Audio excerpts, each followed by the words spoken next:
Hey guys, I'm actually home for once, recording on a beautiful fall day, and we start out with me and Mr. Kerr vehemently disagreeing on how he's booking travel for his wife's solo trip to Europe.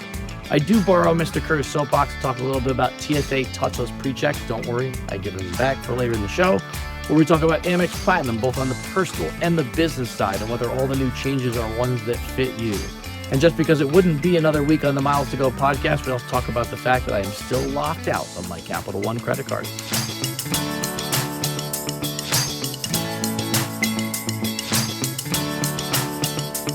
Hey guys, welcome back to the Miles to Go podcast. Mr. Kerr and I are both home this week, which is a fairly rare occurrence as things go in the podcasting world for him and I right now.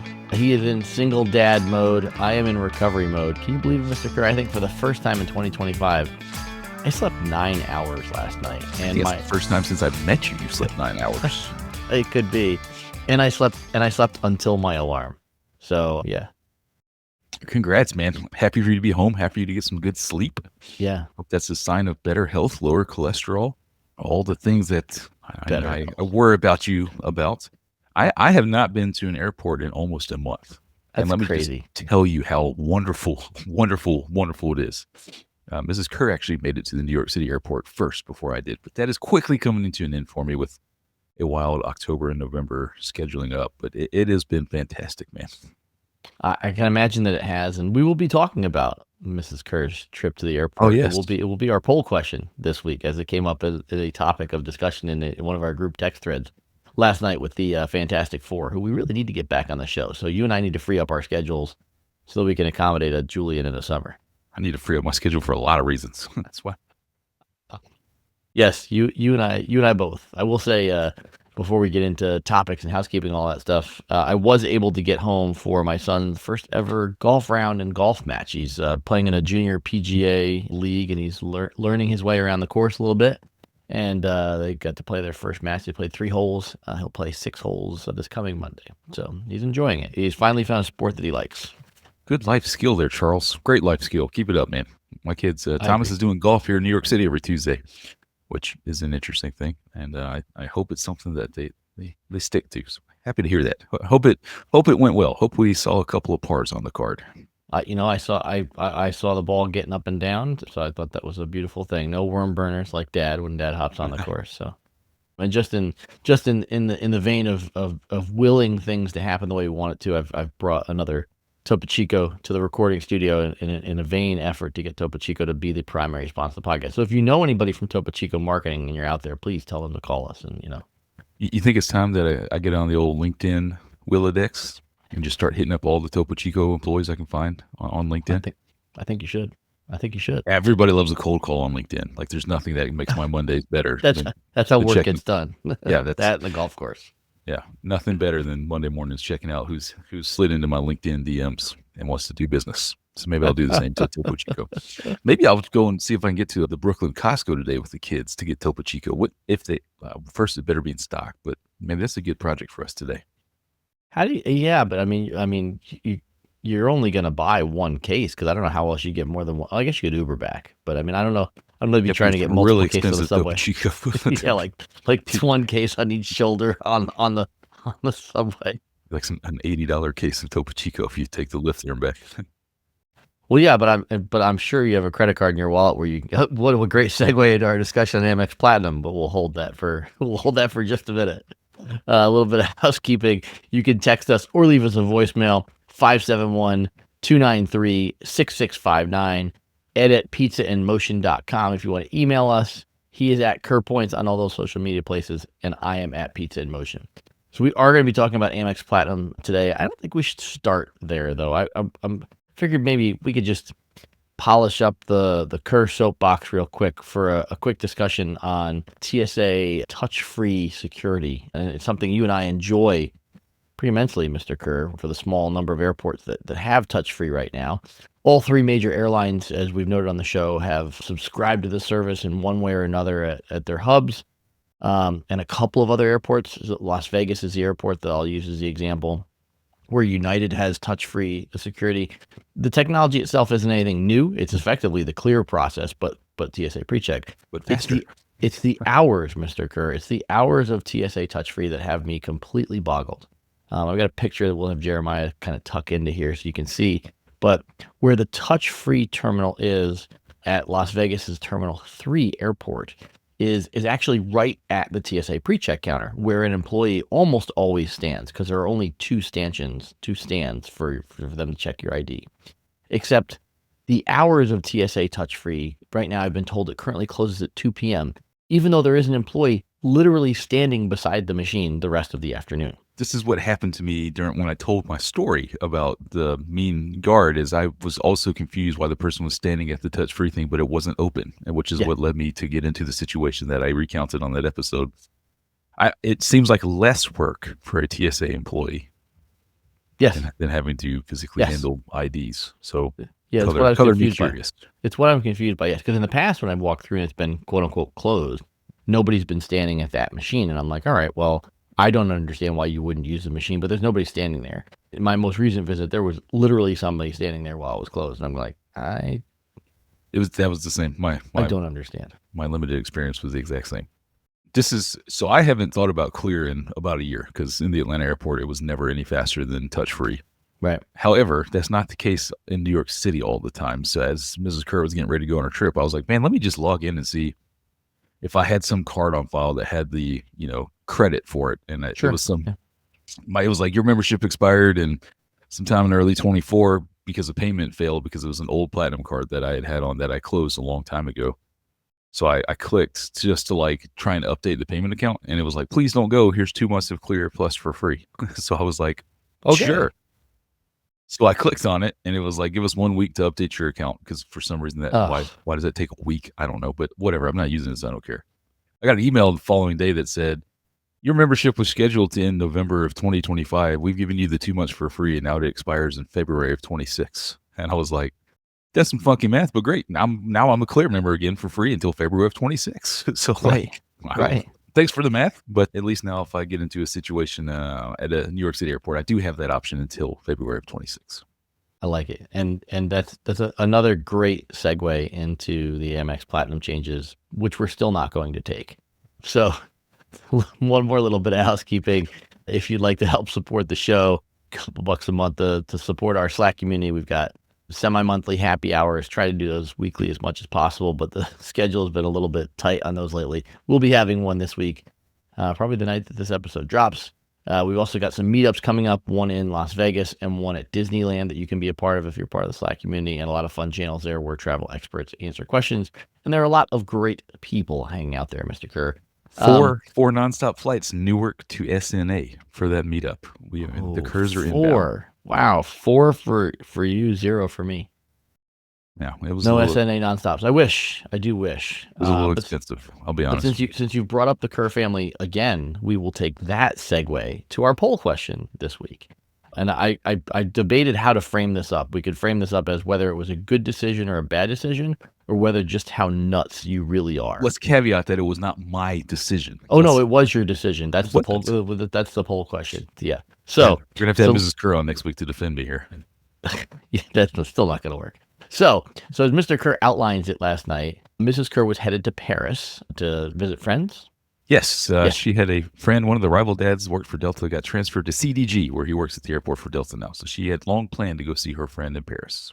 And Mr. Kerr was noting as she was getting ready to take off that she was wondering about the catering options in Delta economy from New York to Charles de Gaulle, at which point I think Julian, Summer, and I all fell all over each other trying to get to the keyboard first, saying, are you out of your ever-loving mind?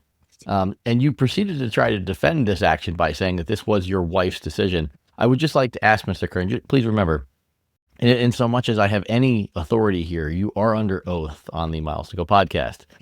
Who was it that clicked the button to book the ticket? Oh, it was definitely me, because even yesterday morning before she's leaving, I'm sure she didn't know what airport she was going through, what airline she was flying. She did, even though she had that information at her disposal in her email at any given time.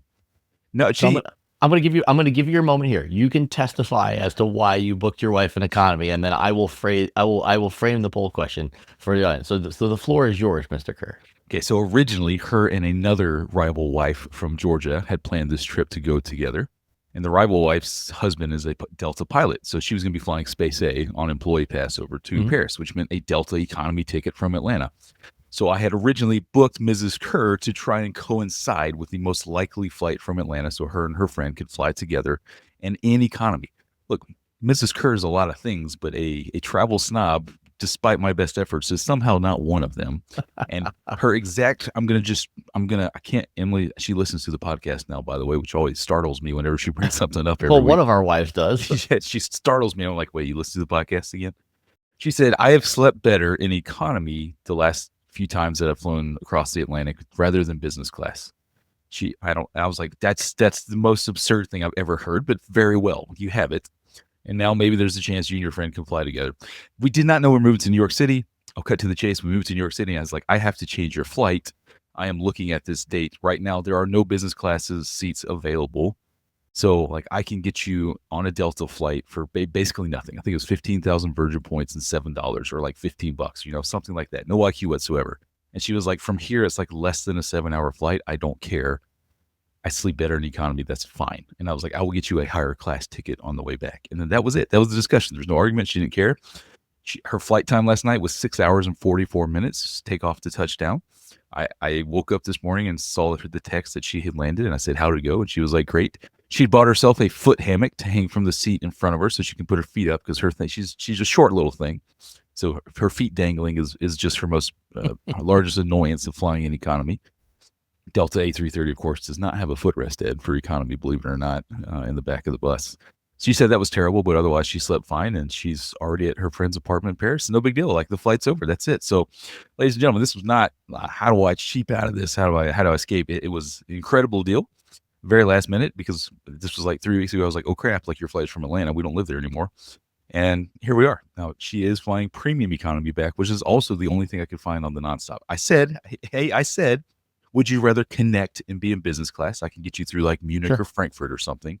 Or would you rather fly nonstop? And Alaska has a ticket in premium economy on American nonstop for like 35,000 miles and $100. And she was like, premium economy with a footrest, that's fine. I don't care. I'll watch movies. And I was like, okay. So there it is. There it is, ladies and gentlemen. You can make up your mind as you wish.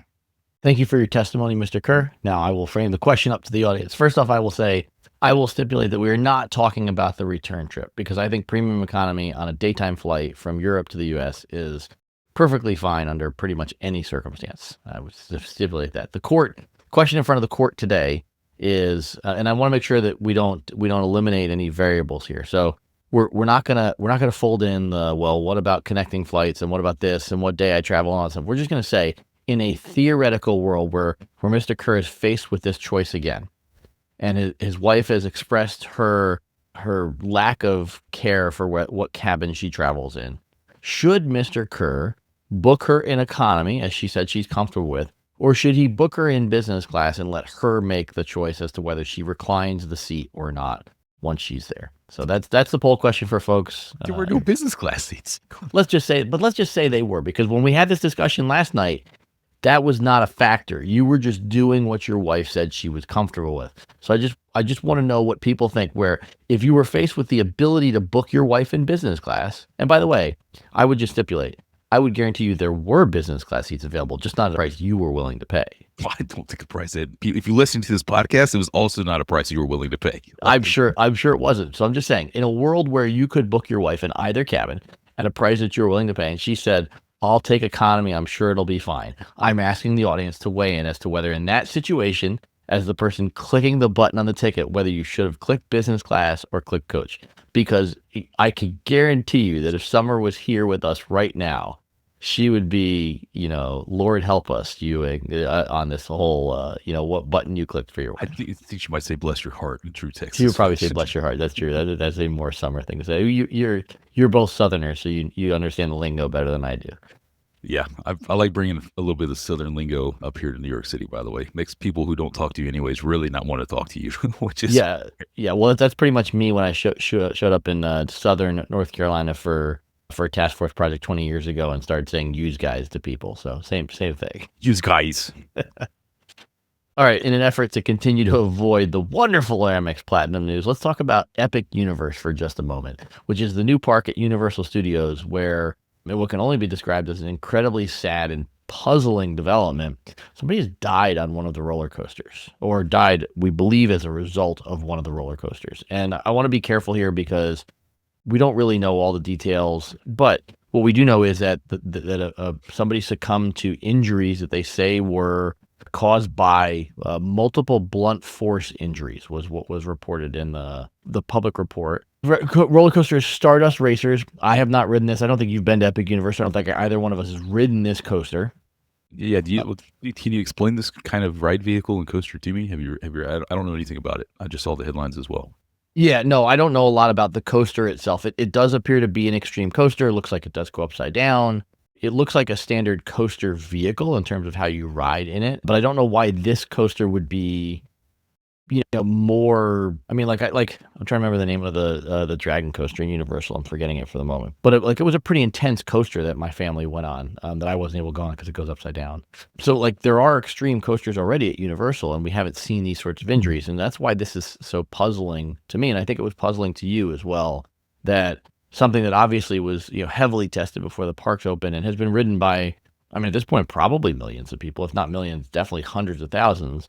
And there hadn't been any of these sorts of injuries. It just makes me wonder what was so unique about this experience that would lead to something like this. Because it wasn't an older person. It was a 32-year-old person. Now, again, they could have had an ailment that we don't know about.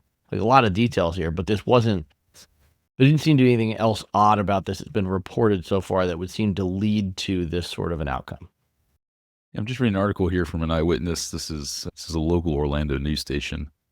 It says she appeared that they released the guy who lost his life. They released his name. I'll just avoid that. She said that he appeared to be slumped over, bleeding, with his leg seemingly broken. I don't know if he was dead in that moment, but I think yes. The eyewitness recounts.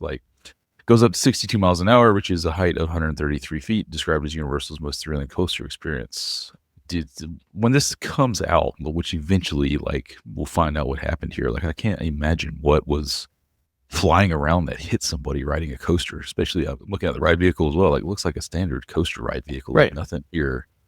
This is weird, man. And I just looked up, by the way, I had the name was stuck on the tip of my tongue. It's the Velocicoaster that's in the existing Universal Islands Adventure Park. And this notes that Velocicoaster goes to 70 miles an hour. So when I first read the speeds for Stardust, it didn't seem out of the range of normal in 62 miles an hour. I mean, there are faster coasters for sure. So it feels like there's something here we just haven't been informed of yet, because there doesn't seem to be anything so far that would indicate why this would happen. Again, it's not to your point, I think about, I'm trying to remember the name of the coaster they have at King's Dominion where your feet hang down, but it isn't something like that where something freaky could have happened and something hits a leg or something like that, or it's just puzzling to me. The coaster remains closed as of yesterday in the most recent articles that I saw. So they're clearly trying to figure something out about why this happened as well. Probably Reddit will be the place that breaks the news, per usual. I'm sure it has already broken the news a number of times. Whether any of those are true or not is fair enough. Is an open question. All right, well, we're almost to Amex Platinum. I just want to give a quick update for folks. I'd forgotten to come back a loop back around on this from my London recap from the summer trip, but a couple of things I learned. If you want to do any of the Palace tours or Big Ben, especially in peak summertime, you really do need to plan ahead, which is not something I do very often on trips when it comes to planning excursions. We got shut out of both of those. There's a way for us to get in on the Palace tours ahead of time, but just note that there's a fairly narrow window on when they do those Palace tours in the summertime, and they go on sale ahead of time, and once those slots are gone, you're either forced to pay for an elevated tour with one of the tour agencies, or you're just shut out completely. Now, Big Ben, which to date I've never toured inside. I want to, and it's definitely on my list. Used to be able to do walk-up tours or be able to book closer in many, many years ago. The first time we went, my wife and I just didn't do it. But nowadays, it's very specific, and it's hard for people that live in the U.S. to book, because tickets for Big Ben go on sale the second Wednesday of the month, 3 months in advance of your date of arrival, and they go on sale at 10 a.m. local time. So... Sure, because Because okay. So we have a fighting chance on the East Coast being 5 or 6 hours ahead of time. But if you live in California, you're getting up at 3 a.m. or staying up until 3 a.m.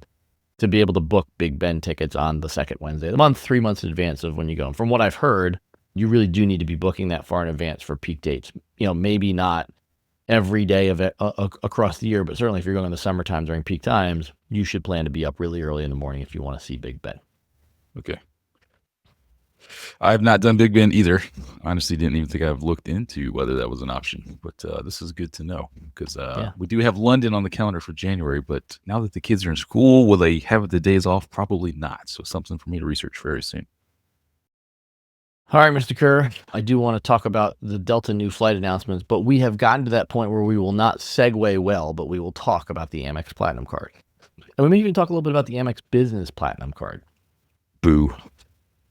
I don't know. I mean, I actually think the Business Platinum changes are better than the regular Platinum changes, but I digress. First off, just a quick headline for folks about what we're talking about here. So the Amex Platinum increased its fee to $895 a year. I don't know. How would you describe that, Mr. Kerr? Would you just say painful, or would you go further than that?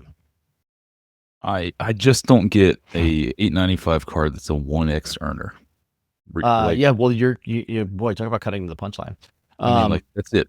And then even last night, I have the new Business Platinum card. So Ms. Kerr was leaving at JFK, and she's like, "Hey, you can't get in the Centurion Lounge right now." She was also on the wait list for the Chase Lounge. I was like, "But everybody's saying thank you for your annual fees." Like, yes, this is great. Yeah. So all the other nonsense aside, a card is supposed to give you the most value in your everyday spend, and the Platinum card in no way, shape, or form does that for anybody. But here we are talking about it. Here we are talking about it. Yeah. So some of the things that changed with the most recent update to the card. So there used to be a $200 hotel credit for a minimum 2-night hotel stay booking through Fine Hotels and Resorts. That has shifted to a $300 credit twice a year. So when we talk about quote unquote value, and I'm going to go back and give you my value prop, but I'm just going through the headline numbers right now. That gets you to $600 in potential total credit on a yearly basis. There's a $400 Resi dining credit. So this is $100 in statements each quarter. $100 in statement credits each quarter. Put another column in the spreadsheet. Quarterly Resi credit. Okay, yeah. This is great. Yep. Quarterly Resi credits at any Resi restaurant. A $300 digital entertainment credit. This is a monthly credit. Used to be $25 a month used to be $20 a month going to $25 a month. And this actually has a pretty wide list of things: Paramount Plus, YouTube TV, New York Times, Peacock, Disney Plus, ESPN, Hulu, Wall Street Journal. A $300 Lululemon credit, again divided up quarterly, $75 per credit. $120 Uber One credit. This is $120 in statement credits each calendar year for auto renewing your Uber One subscription. $200 Aura Ring credit. I do have an Aura Ring. It's only for purchase of the ring, not for subscription fees. Put another column in the spreadsheet. And then a number of other, like they've added some hotel elite status and things of that nature. So before we talk about the Business Platinum card, this is, by the way, in addition to things like the Saks credit, the airline fee credit, the Walmart Plus credit, the Clear Plus credit, a whole lot of credits. So before I reveal my math, Mr. Kerr, I'd like to get your opinion on whether or not you believe this is a good value. What if, and hear me out, what if they just got rid of the credit card aspect of this and they said, here's an Amex membership club for $895 a year, and here's what you get for that membership club? That would actually make more sense to me than calling this a credit card. Like, that's what they should do. And people would probably fork over for that, and it would be easier to justify that. And you can get rid of all of the legal overhead and compliance, probably make your margins a lot higher without all of that nonsense going on, unless people are carrying massive balances on the Platinum card, which I just find it hard to believe, especially in our world, that anybody's carrying a balance on this thing, because nobody should be putting everyday spend on this thing. Like, it's a membership club for $895.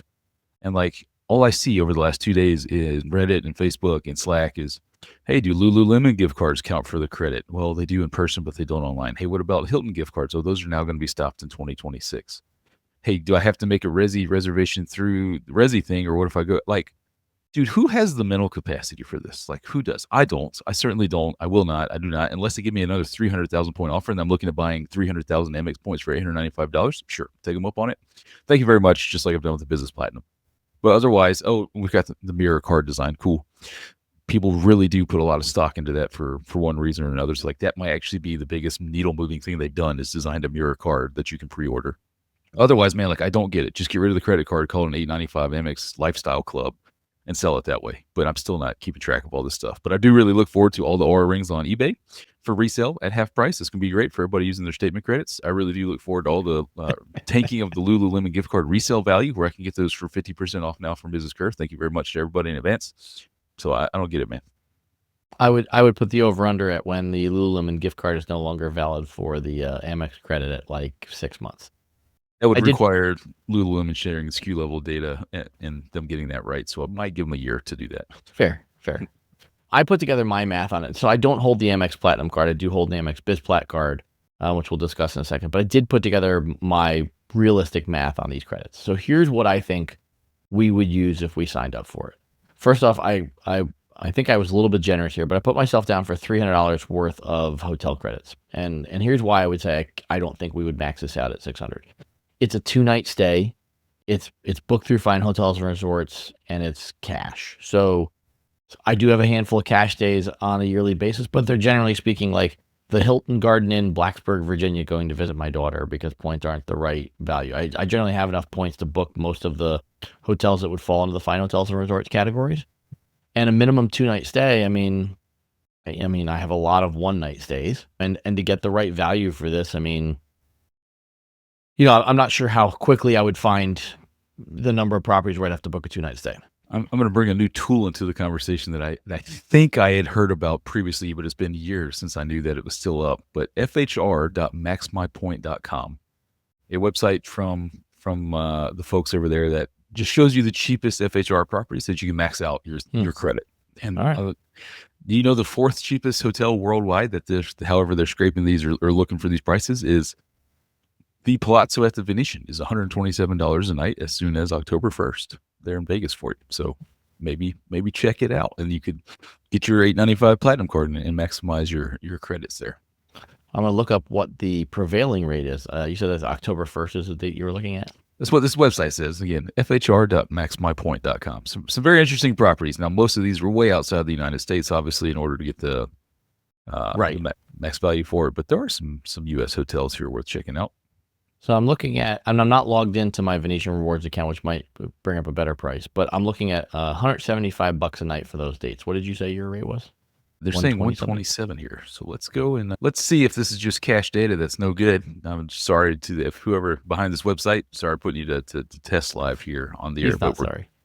We're going to do that here just because I happen to be working in this area a lot during the day job right now. So yes, you are. I want to check this out. So if you're going to do that, I'm going to log into Venetian Rewards while we're doing this, just to see what my rate is if I am part of the Venetian Rewards program for these same nights. So we're going to go So my rate drops to $154 a night once I log in. So it's a little bit better than the 170, but still less than the 120-ish and change that you were referring to, Mr. Kerr.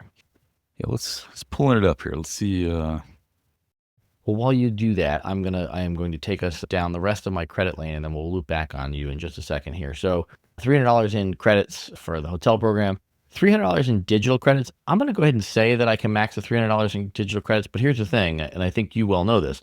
A lot of these subscription platforms like ESPN, Disney, Hulu Plus, you get a better rate when you use a yearly subscription than a monthly subscription. And so by getting a monthly subscription from Amex Platinum, I've got to, I'm going to have a number of annual subscriptions that hit in specific months to max out that credit.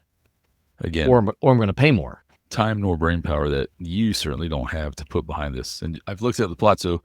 It is $127 a night. However, the total price, including all taxes and fees, is $206, or more than 50% higher than what this website has. So, folks, at Max My Point, let's make sure that we update all of these with the total price, please. That would be my only comment here.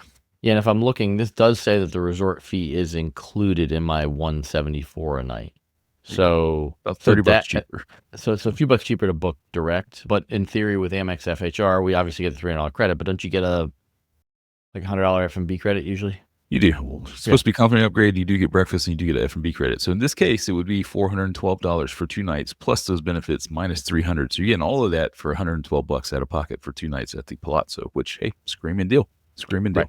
100%. Yeah. So So back to the digital credits. Like I think, some of these things, you might have a monthly subscription for. In fact, I don't even remember if the Times offers an annual subscription for digital. They probably do. But at any rate, to get these deals, you either have to have something hitting every month and pay a higher price, or you have to have annual subscriptions on a monthly basis to max it out. So I did put myself down for $300 in credit there, but I do think it would take some work, like you said. And so, how much work am I willing to put in to save this money?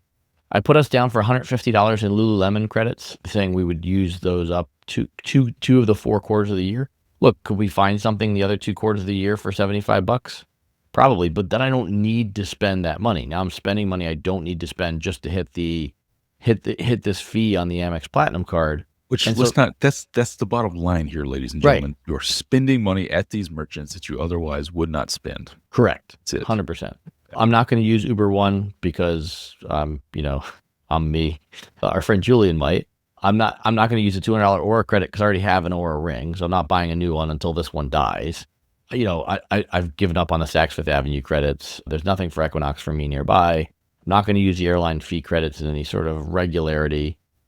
Maybe I'd get value out of the Walmart Plus membership. Maybe. So I'm at with those 3 numbers, and nothing from the Walmart Plus membership, I'm at $750 on an $895 card. That's not a win. That's not a win for me. I mean, if you're willing to do all that mental math. Correct. And look, yeah, I get that there are folks listening to this who are probably outraged right now, but like, I just you're buying a membership program that you got to work to maximize. And like, that just does not fit my lifestyle right now.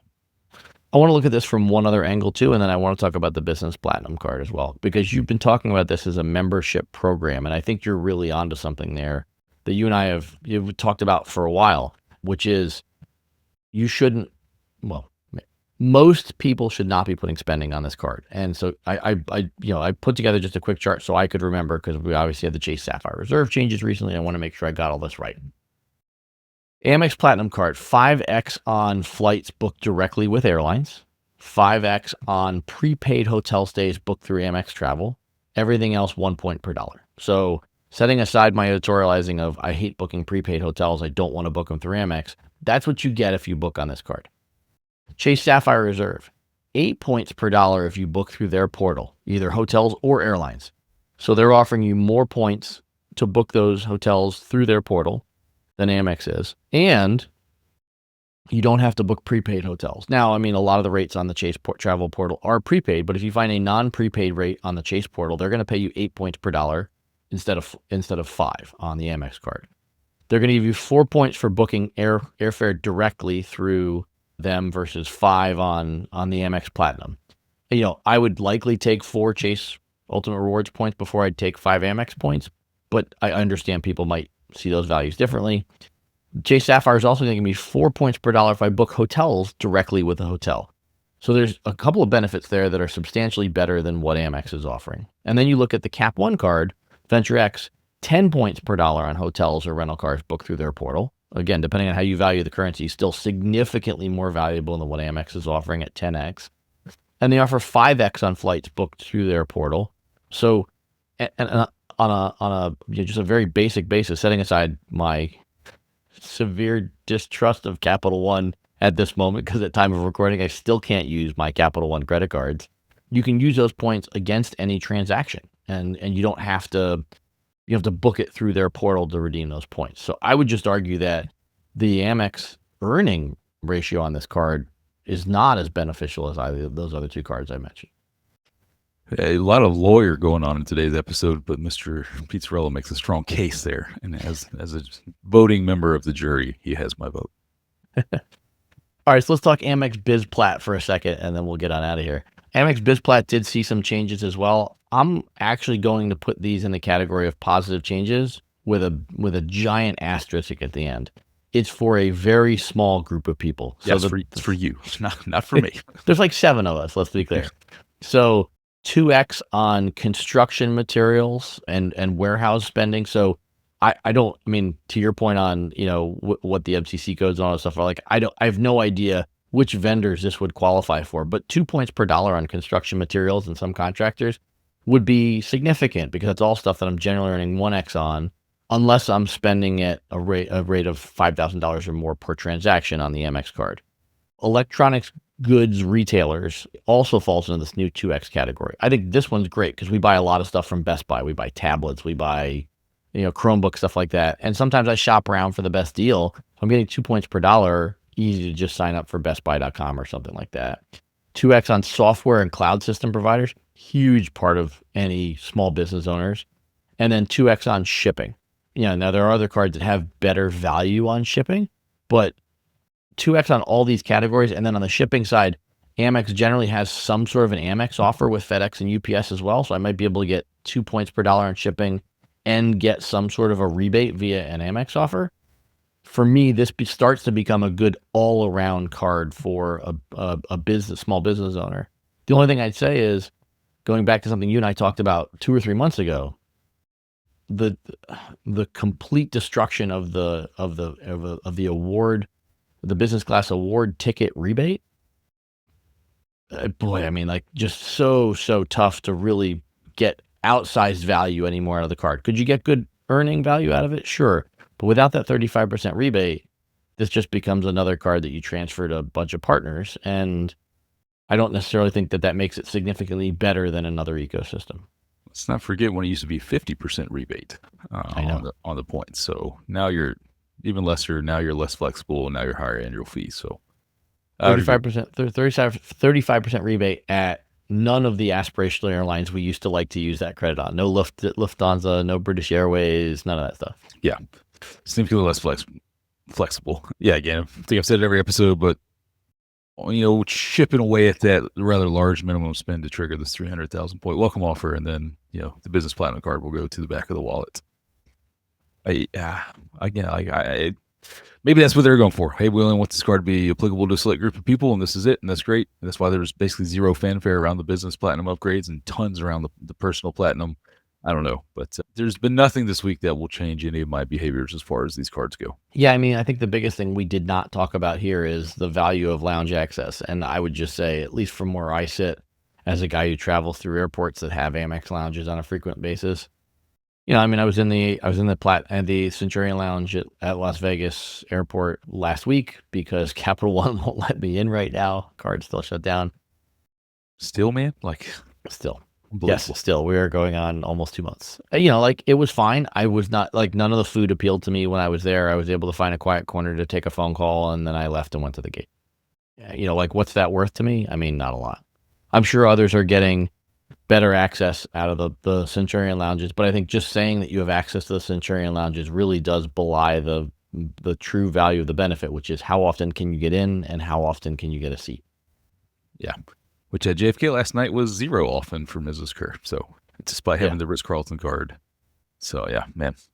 Actually, I think she got in at the last second, but then had to run. It's a long run in Terminal 4 to some of those gates from where the lounges are. So she was like, hey, they started boarding. And I was like, you're still in the lounge? You could literally be 15-minute plus walk over to the gate. So get on and go in there, Mrs. Kerr. So how much value would you put on the lounge visit last night? What would you credit that? Would you $5, $50? Come on. I'm going to tell you the Ritz-Carlton annual fee that we just re-upped again, but that's because it has $300 travel credit. That's incredibly flexible. Yeah. And it has the $85K Marriott certificate. So that's why we'll get the value out of that. I don't know. I don't even know if she got a cocktail or not. So probably $10, maybe. I don't know. Yeah. So I think, as you said, I think there'll be a bunch of people that will disagree with our assertions. I think, a decent number of small business owners could probably see value in an Amex Biz Platinum. I'm gonna be a pass on an Amex Platinum card at $895. There was a world in which I thought I would get an Amex Platinum card at some point because the 5X on flights booked directly was an appealing benefit for me. But now that I have a Chase Sapphire Reserve for business, I think I would take all the other benefits of that card and 4 points per dollar on direct flight bookings. Then I would take 5, Amex membership rewards points and go through all the other rigmarole of having an Amex Platinum card and hoping that I make money off of it.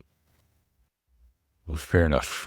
I do like the one change Amex has made. I don't think I've had a new card. Maybe this isn't new for folks, but I haven't had a card since this feature went live. Is they do have the spending bar tracking your welcome offer eligibility. Yeah. So that's been nice to see exactly how much we have spent on this card moving to New York City, just to remind me how painful it's been I over was the going to say, last when you say nice to see, over the last month of moving. I can't believe it's almost already been a month here. But yeah, seeing how much we spent on everything to move to New York City on that business platinum card, at least there's 300,000 points at the end of the rainbow.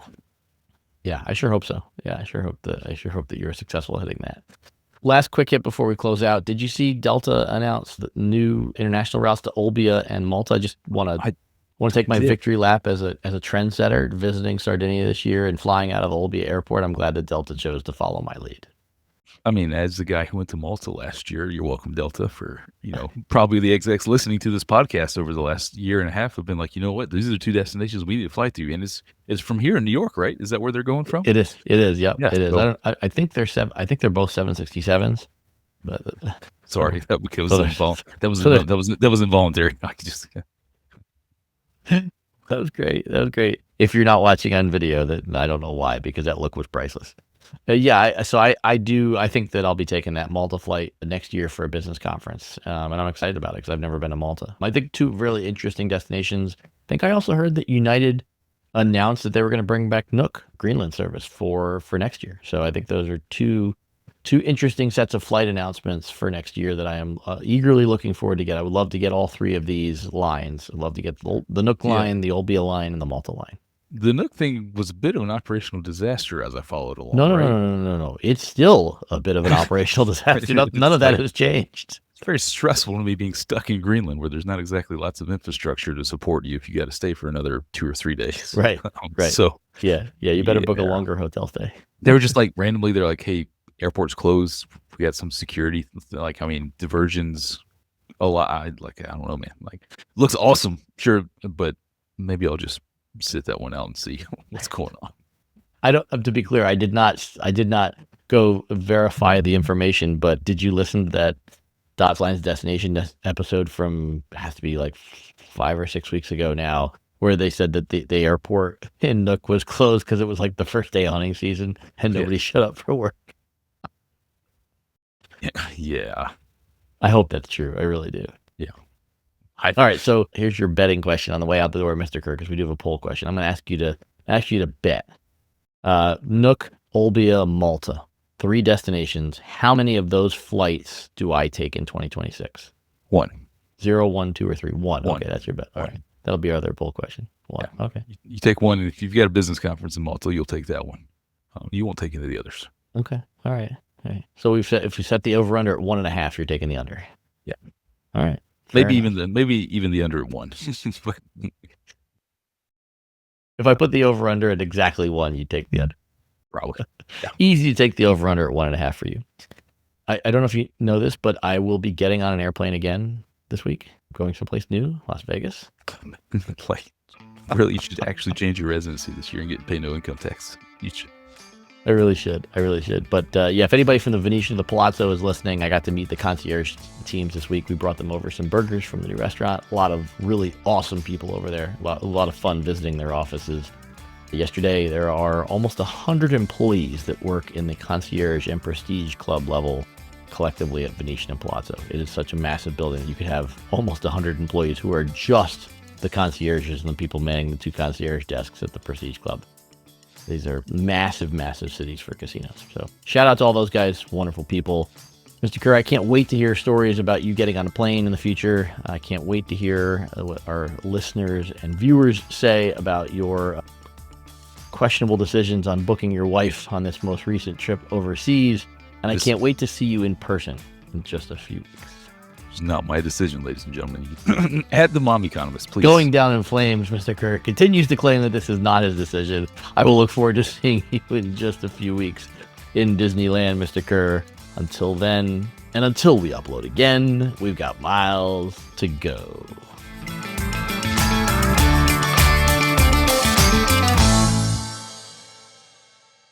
You don't think they'll believe me? I'm an attractive man. I think I could pass as you. Well, not if you're attractive, you couldn't.